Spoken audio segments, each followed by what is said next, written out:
Today I'm going to be reading the first chapter um, in the Arc of a Scythe, Book 1 by Neil Shusterman. Without further ado, let's get right into it. Part 1, Robe and Ring. We must, by law, keep a record of the innocents we kill. And as I see it, they're all innocents, even the guilty. Everyone is guilty of something, and everyone still harbors a memory of childhood innocence, no matter how many layers of life wrap around it. Humanity is innocent. Humanity is guilty. And both states are undeniably true. We must, by law, keep a record. It begins on day 1 of apprenticeship, but we do not officially call it killing. It is not socially or morally correct to call it such. It is, as has always been, gleaning, named by the way the poor would trail behind farmers in ancient times. Taking the stray stalks of grain left behind, it was the earliest form of charity. The Scythe's work is the same. Every child is told from the day he or she is old enough to understand that scythes provide a crucial service for society. Ours is the closest thing to a sacred mission the modern world knows. Perhaps that is why we must, by law, keep a record. A public journal testifying to those who will never die and those who are yet to be born as to why we as human beings do the things we do. We are instructed to write down not just our deeds, but our feelings, because it must be known that we do have feelings. Remorse, regret, sorrow too great to bear. Because if we didn't feel those things, what monsters would we be?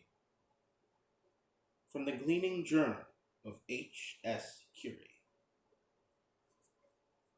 Chapter 1. No Dimming of the Sun.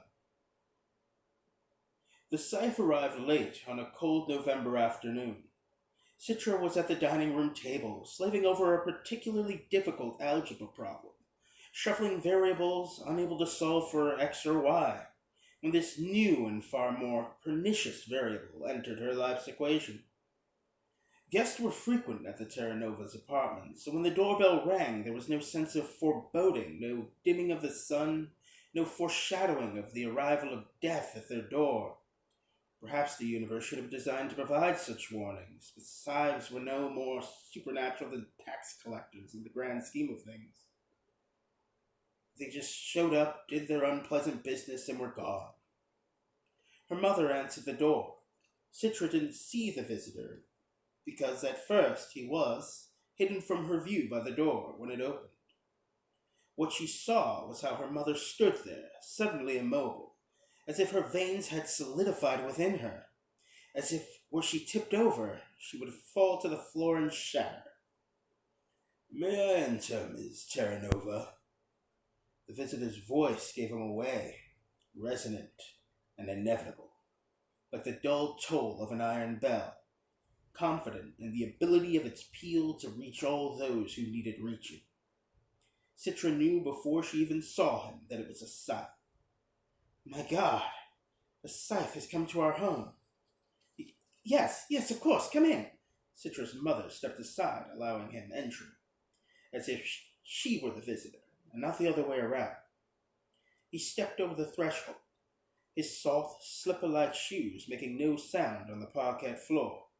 His multi-layered robe was smooth ivory linen, and although it reached so low as to dust the floor, there was not a spot of dirt on it anywhere. A scythe, Citra knew, could choose the color of his or her robe, every color except for black, for it was considered inappropriate for their job. Black was an absence of light, and scythes were the opposite. Luminous and enlightened, they were acknowledged as the very best of humanity, which is why they were chosen for the job. Some scythes' robes were bright, some were muted. They looked like the rich, flowing robes of Renaissance angels, both heavy yet lighter than air.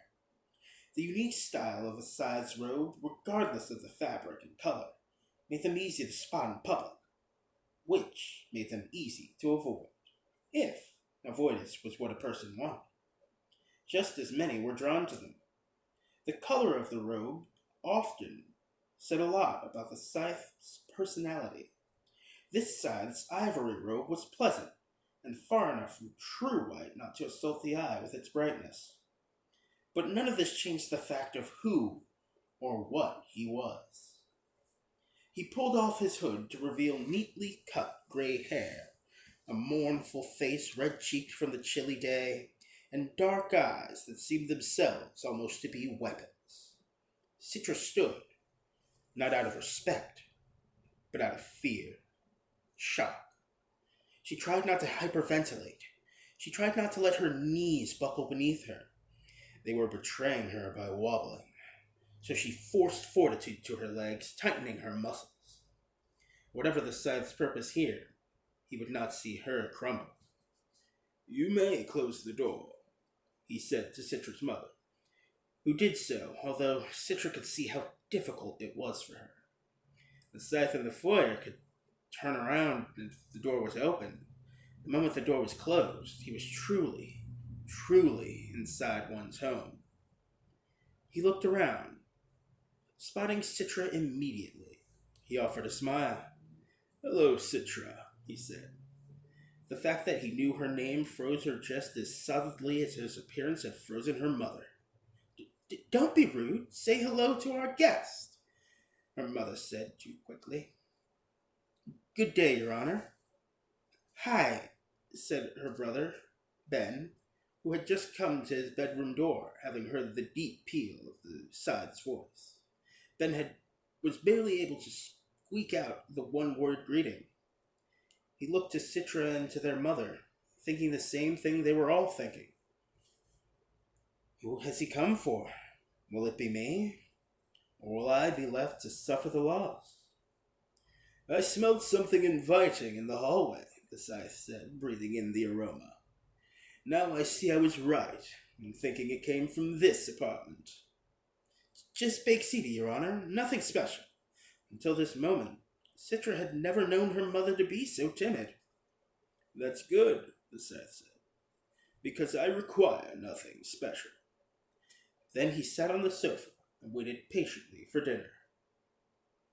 Was it too much to believe that the man was here for a meal and nothing more?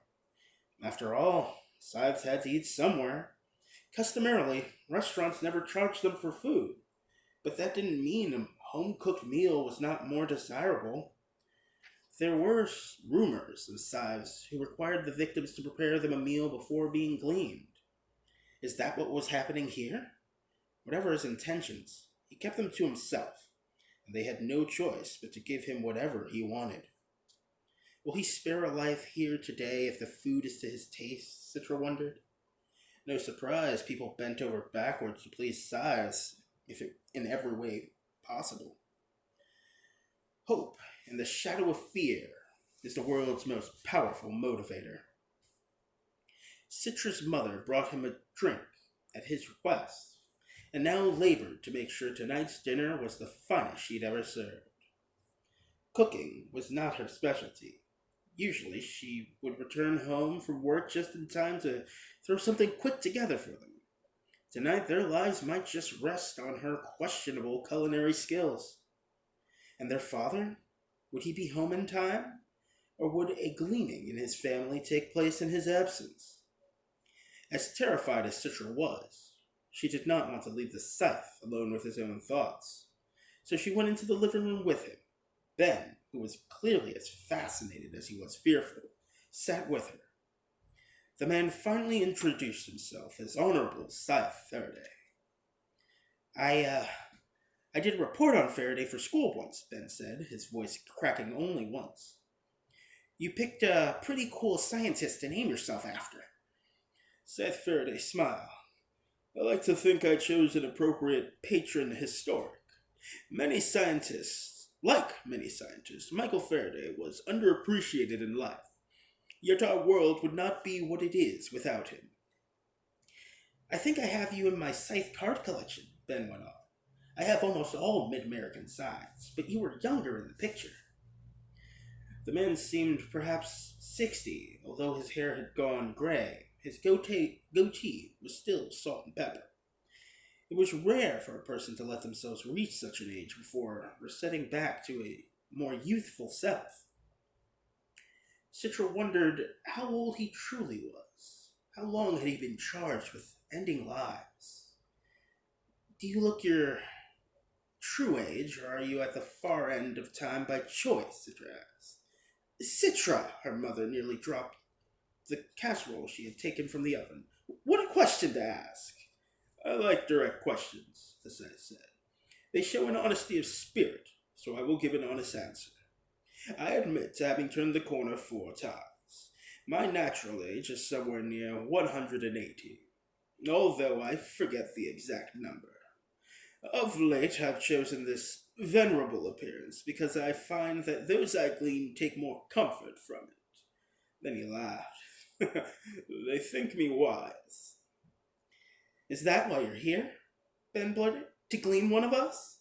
Scythe simply offered an unreadable smile. I'm here for dinner. Citra's father arrived just as dinner was about to be served. Her mom had apparently informed him of the situation, so he was much more emotionally prepared than the rest of them had been. As soon as he entered, he went straight over to Scythe Faraday to shake his hand, and pretended to be far more jovial and inviting than he truly must have been.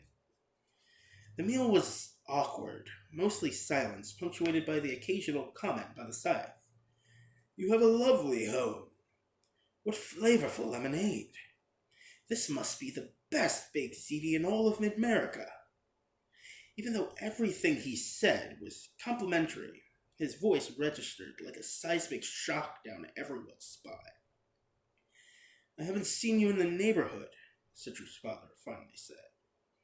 I don't suppose you would have, he answered. I am not the public figure that some other Scythes choose to be. Some Scythes prefer the spotlight, but to truly do the job right, it requires a level of anonymity. Right, Citra bristled at the very idea. There's a right way to glean? Well, he answered, there are certainly wrong ways, and said nothing more about it. He just ate his ziti. As the meal neared its close, he said, Tell me about yourselves. It wasn't a question or a request. It could only be read as a demand. Citra wasn't sure whether this was part of his little dance of death or if was just genuinely interested. He knew their names before he entered the apartment, so he probably already knew all the things they could tell him.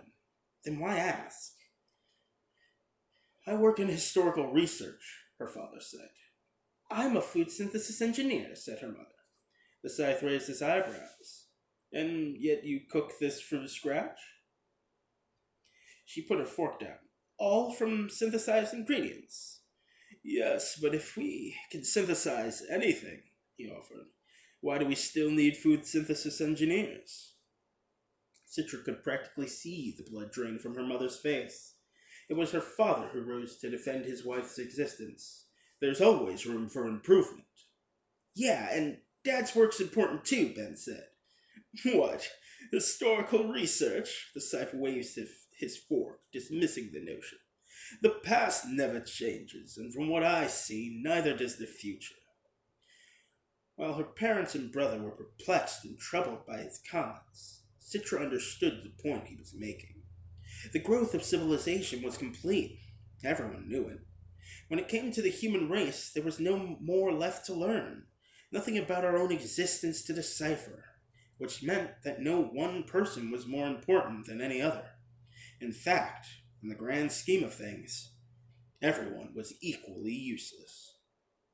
That's what he was saying, and it infuriated Citra, because on a certain level, she knew he was right. Citra was well known for her temper. It often arrived before reason and left only after the damage was done. Tonight would be no exception. Why are you doing this? If you're here to glean one of us, just get it over with and stop torturing us. Her mother gasped, and her father pushed back his chair as if ready to get up and physically remove her from the room. Citra, what are you doing? Now her mother's voice was quivering. Show respect! No, he's here. He's going to do it, so let him do it. It's not like he hasn't decided. I've heard that Scythes make up their mind before they enter their home. Isn't that right? The Scythe was unperturbed by her outburst. Some do, some don't, he said gently. We each have our own way of doing things. By now, Ben was crying. Dad put his arm around him, but the boy was inconsolable. Yes, scythes must glean, Faraday said. But we must also eat, sleep, and have simple conversations. Citra grabbed his empty plate away from him. Well, the meal's done, so you can leave. Then her father approached him. He fell to his knees. Her father was actually on his knees to this man. Please, Your Honor, forgive her. I take full responsibility for her behavior. The Scythe stood. An apology isn't necessary. It's refreshing to be challenged. You have no idea how tedious it gets. The pandering, the obsequious flattery, the endless parade of sycophants. The slap in the face is bracing. It reminds me that I'm human. Then he went to the kitchen and grabbed the largest, sharpest knife he could find. He swished it back and forth, getting a feel for how it cut through the air. Ben's wails grew and his father's grip tightened on him. The Scythe approached their mother. Citra was ready to hurl herself in front of him to block the blade, but instead of swinging the knife, the man held out his other hand. Kiss my ring. No one was expecting this, least of all Citra. Citra's mother stared at him, shaking her head, not willing to believe. You're giving me immunity? For your kindness and the meal you served, I grant you 1 year immunity from gleaning. No scythe may touch you. But she hesitated. Grant it to my children instead. Still, the Scythe held out his ring to her. It was a diamond the size of his knuckle with a dark core. It was the same ring all Scythes wore. I'm offering it to you, not them. But, Jenny, just do it, insisted their father. And so she did. She knelt and kissed his ring, and her DNA was read and was transmitted to the Scythedom's immunity database. In an instant, the world knew that Jenny Terranova was safe from gleaning for the next 12 months. The Scythe looked to his ring, which now glowed faintly red, indicating that the person before him had immunity from gleaning. He grinned, satisfied. And finally, he told them the truth. I'm here to glean your neighbor, Bridget Chadwell, Scythe Faraday informed them, but she was not yet home. I was hungry. He gently touched Ben's head, as if delivering some sort of benediction. It seemed to calm him. Then the Scythe moved to the door, with the knife still in hand, leaving no question as to the method of their neighbor's gleaning. But before he left, he turned to Citra. You see through the facades of this world, Citra Terranova. You'd make a good Scythe. Citra recoiled. I'd never want to be one. That, he said, is the first requirement. Then he left to kill their neighbor. They didn't speak of it that night. No one spoke of gleanings, as if speaking about it might bring it upon them. There were no sounds from next door, no screams, no pleading wails. Or perhaps the Terranova's TV was turned up too loud to hear it. That was the first thing Citra's father did once the Scythe left. Turn on the TV and blast it to drown out the gleaning on the other side of the wall. But it was unnecessary, because however the Scythe accomplished his task, it was done quietly. Citra found herself straining to hear something, anything. Both she and Ben discovered in themselves a morbid curiosity that made them both secretly ashamed. An hour later, Honorable Scythe Faraday returned. It was Citra who opened the door. His ivory robe held not a single splatter of blood. Perhaps he had a spare one? Perhaps he had used the neighbor's washing machine after her cleaning. The knife was clean too, and he handed it to Citra. We don't want it, Citra told him, feeling pretty sure she could speak for her parents on the matter. We'll never use it again. But you must use it, he insisted, so that it might remind you. Remind us of what? That a scythe is merely the instrument of death, but it is your hand that swings me. You and your parents and everyone else in this world are wielders of scythes. Then he gently put the knife in her hands. We are all accomplices. You must share the responsibility. That may have been true, but after he was gone, Citra still dropped the knife into the trash. And that was chapter one. Stay tuned for more. Uh, yeah, thanks for being there.